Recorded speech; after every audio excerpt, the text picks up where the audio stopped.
All right, Lepore, how about Ilya Mikheyev, man? How about Ilya Mikheyev, Bruno? 4 years, 4.75 million with the Crazy. Vancouver Canucks. Absolutely crazy. The take I have on this one is a different one. Okay. So I'm a big footy fan. I mean, I grew up playing soccer. So I sometimes use like analogies that compare the two sports, or that I use to kind of like see how like things match up or line up.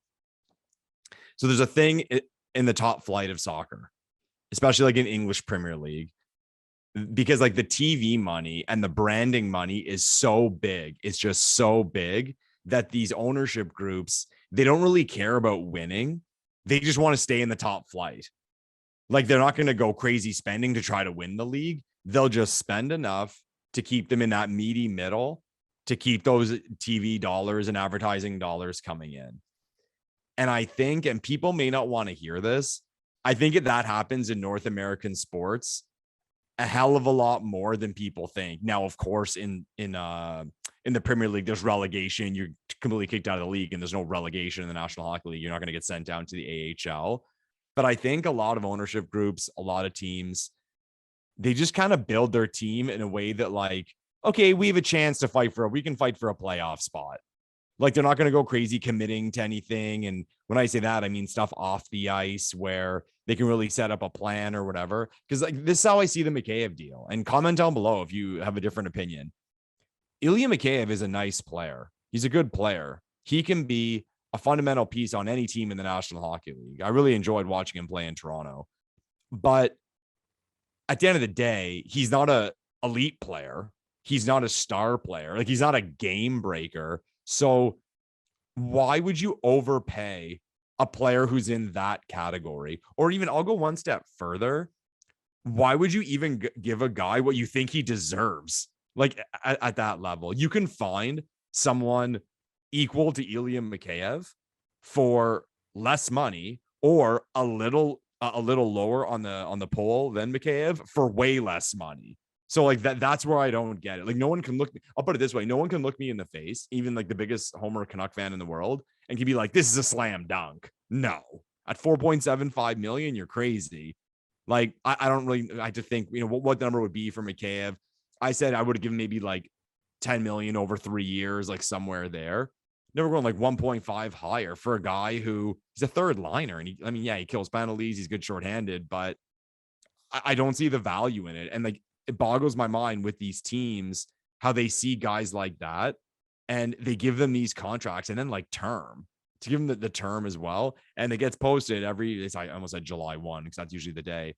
Someone will throw back like all the signings from 5 years ago and they're all brutal.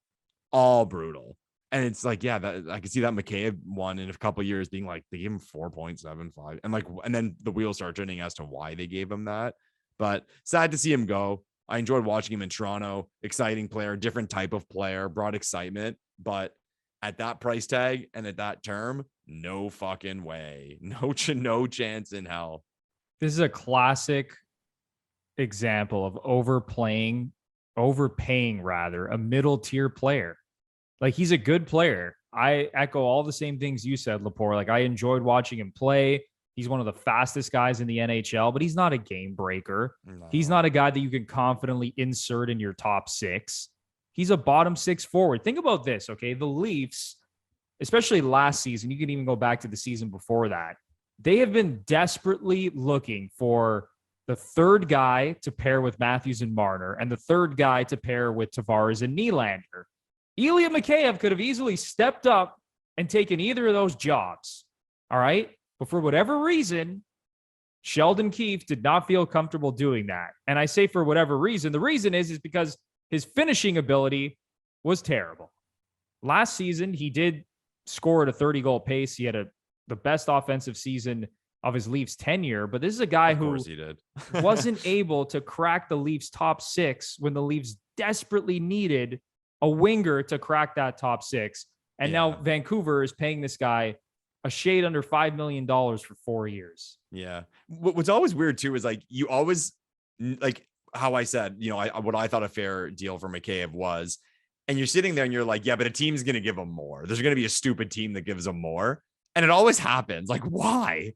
Why? Is it if you're the Canucks management right now, are you like, yeah, we're better today? Like, no. And that's the thing. It's not like that team is close to competing for a Stanley Cup. Yeah, Like they still have some weird one. really good young players. Like I like their core, but that team is not ready to win a championship. And this, I don't know how this puts them closer to achieving that. Yeah. And it's not like the Campbell deal where we said, we wouldn't give that to Jack. But from Edmonton's side, it's like, okay, well, we need a goalie and we got one, but like a depth forward. Why?